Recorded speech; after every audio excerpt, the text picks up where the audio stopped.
Okay. Then let's talk about the challenges you faced with while growing up your career. What are the major challenges? The major challenges as an artist. Yeah. Well, as an artist, I feel the major challenge is the understanding. For me, money is a huge factor because the way the industry is, you actually need money to do a lot of things. If you really want to put out quality music, regardless of how you feel like regardless of how talented you are, you need to actually still factor in factor in the fact that you need quality producers, you need quality sound engineers. If you are an artist that needs to use a songwriter, you need a quality songwriter. And after all these things have been done and the music is ready, you still need quality publicists. You need quality planning to put the music out to the right channel. So money is a major factor, but still, like I mentioned, you need quality of almost everything. And that includes the process of the music making itself. That means you yourself, you have to be a quality artist. You have to have grown to a certain level. And those were the challenges.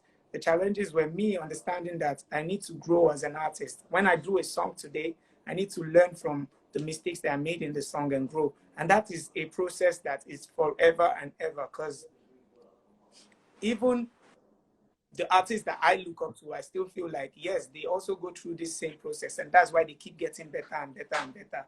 Like, so that's the real challenge for me. That was the real challenge for me. Understanding that you have to grow in everything. The money was also a main factor. But then we've seen loads of artists that had the money, but then they still did not grow the way they would have wanted to. That's because they didn't factor in these other things into it. And for me, growing up as an artist, I felt like I tried to realize that those were the things that I need to actually put together. What are your plans for your prize money? How do you plan to spend it? I don't have plans for it yet, honestly, but I know that the first thing I'm buying or the first thing I'm doing with it is going to be for my mom.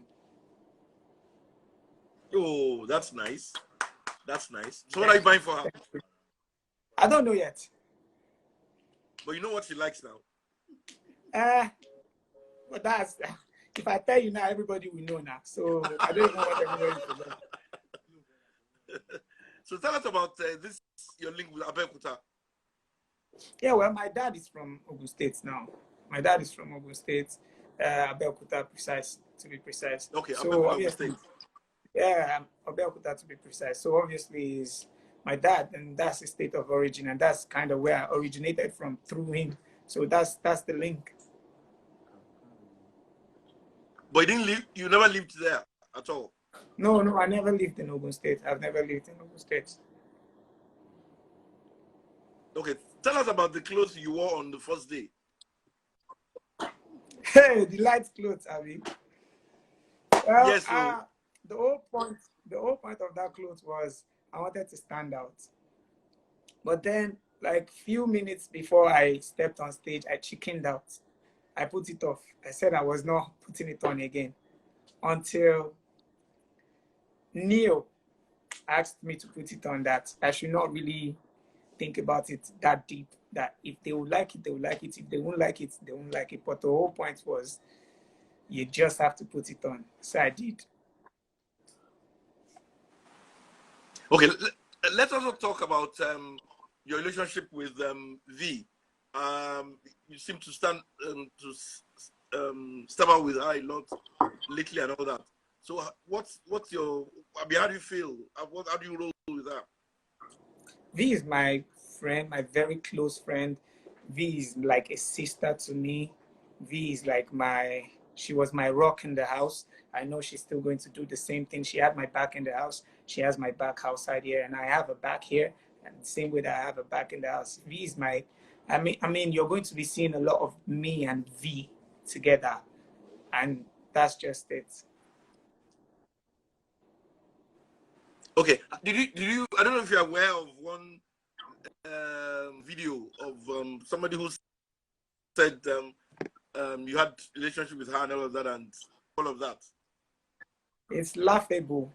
It's a very funny thing. And yeah, it's laughable because I'm not even paying attention because it's ridiculous.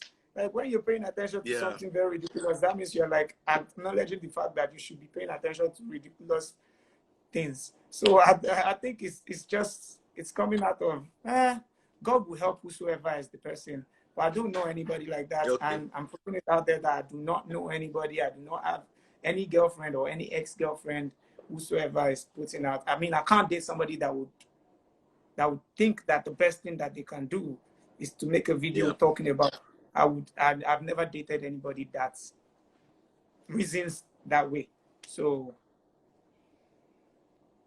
okay, now that you are a star, how do you want to deal with? How are you going to be dealing with a lot of your female fans? There's so many of them, huge number, and all of that. How do you intend to cope? Truth is, right now I'm still trying to just adjust to this whole thing. I haven't processed it enough to the extent where I start thinking about how I'm going to start dealing with my female fans. So for right now, it's just the music, the music, to make sure that this whole thing that I am doing, this whole situation that I'm in, to make sure that I don't take it for granted and to make sure that it's not for nothing.